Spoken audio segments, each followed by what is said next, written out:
E a pergunta número 2, né, é a pergunta se os Estados Unidos vai perder de fato a hegemonia do mundo, né? Se acabou o excepcionalismo americano. Você acha que acabou o excepcionalismo americano ou não? Outro dia eu estava fazendo uma apresentação e por acaso eu estava dando um Google. Uma vez saiu no New York Times uma matéria que dizia o seguinte: a OPEC vai deixar de negociar em dólar.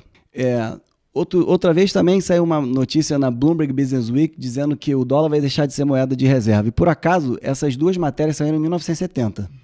Né? Então, assim, notícia negativa é a que vende, né? Então, eu gosto sempre de fazer um zoom out para entender o que é os Estados Unidos. Tá? Os Estados Unidos têm 3% da população do mundo, 25% da população, 25% da economia global. Né? Em 2008, o PIB americano era igual ao PIB da Europa. Hoje é o dobro. Se você olha a produtividade dos Estados Unidos frente à produtividade da Europa, não tem nem comparação. Inclusive, depois de 2019, a boca de jacaré em relação à China aumentou. Você pega o estado mais pobre dos Estados Unidos. O estado mais pobre dos Estados Unidos é o Mississippi.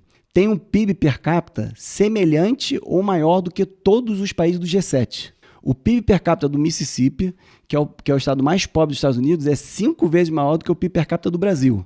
Pega investimento, por exemplo, em inteligência artificial. O investimento em inteligência artificial nos Estados Unidos é 10 vezes o investimento em inteligência artificial da China e da Europa.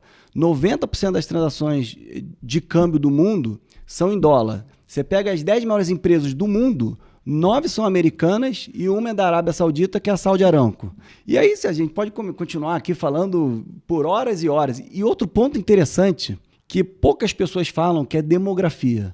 Você pega 193 países no mundo, 184 estão com população economicamente ativa com previsão de declínio. Tem pesquisas que mostram que a China vai perder metade da população até 2100.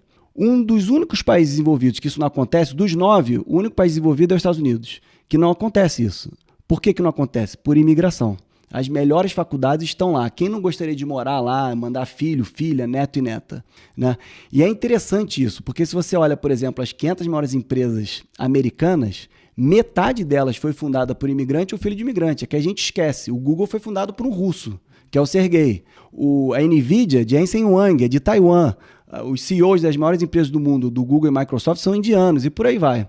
Então eu gosto sempre de ficar com a frase lá do velhinho lá de Omaha, Warren Buffett, né? Never bet against America, né? Assim, é um pouco nessa linha que eu gosto de hegemonia dos Estados Unidos. Assim, se você olha 100 anos de história, muita coisa aconteceu nos Estados Unidos. Teve presidente assassinado, desemprego é 25%, taxa de juros americana acima de 20%. E o S&P continuou compounding. Então se a gente acredita que as empresas vão continuar gerando lucro, etc., vai ter volatilidade? Sempre tem.